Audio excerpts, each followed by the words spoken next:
Comparer avant de voter. www.lecomparateur.tn. أنا محمد الحامدي أمين عام حزب التحالف الديمقراطي.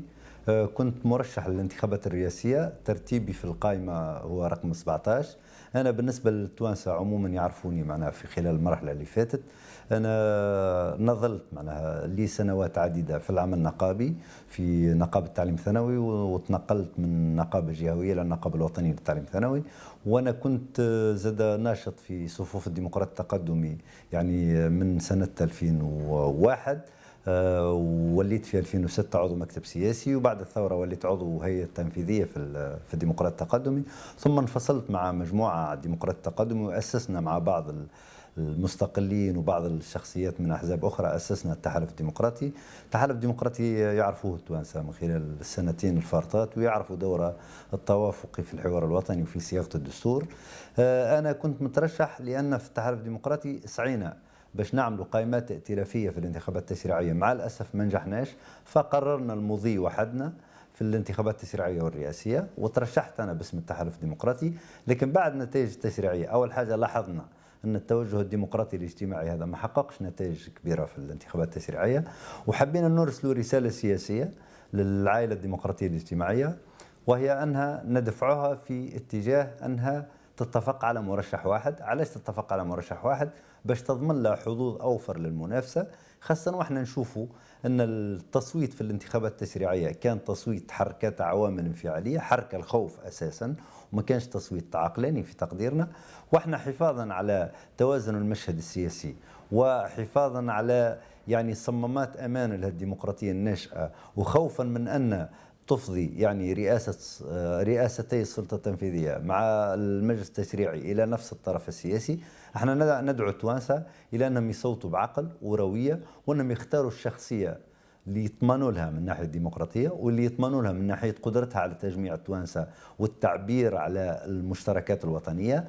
يعني أنهم يختاروا طرف معناها يكون فوق الحسابات الحزبية، وأنهم يختاروا طرف يؤتمن جانبه في الحفاظ على الديمقراطية وفي الحفاظ على مؤسساتها، وأنهم يمشوا في خيار أنهم تصويتهم يحقق توازن في المؤسسات، وما يخليش أي طرف ينفرد برأسي السلطة التنفيذية ولا ينفرد بالمؤسسات، لأن انفراد أي طرف هني أي طرف السلطة بطبيعتها تنزع للاستبداد، كما قال مونتسكيو قال السلطة نزاعة بطبعها للاستبداد، والضمان الأساسي لأن ما تتحولش السلطة إلى سلطة مستبدة هو توزيع السلط وتقسيم السلط.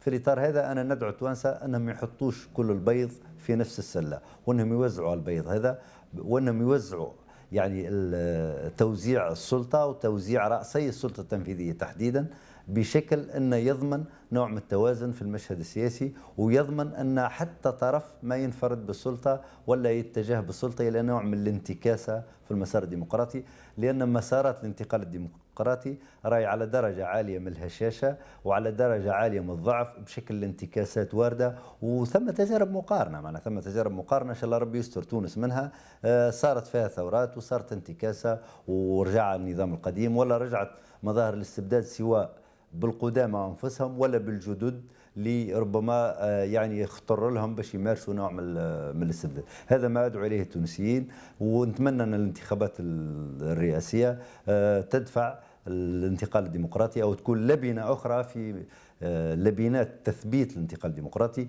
ونتمنى ان تونس في السنوات الخمسة القادمة يحكمها ائتلاف حكومي واسع، تكون قاعدته السياسية مستقرة باش يضمن تونس فعلا الاستقرار، وما تنزلقش في المسارات اللي انزلقت فيها دول شبيهة، وباش يضمن للفريق الحاكم القادم أن تكون عنده جرأة على أن يخوض في الإصلاحات الحقيقية، اللي مش قادر يقودها أي فريق، حتى يعني أي فريق يكتفي ب50+1 راهو مش قادر يتصدى للإصلاحات الضرورية، وهي إصلاحات كبيرة في المجال الاقتصادي والاجتماعي والسياسي عموما. أرجو أن التوانسة ينقصوا عموما من الصراعات السياسية ويتجهوا إلى المشاكل الاقتصادية والاجتماعية اللي هي الاستحقاقات الأصلية للثورة، واللي هي فعلا يعني المسائل اللي بتنعكس على معيش المواطن. Comparer avant de voter. www.lecomparateur.tn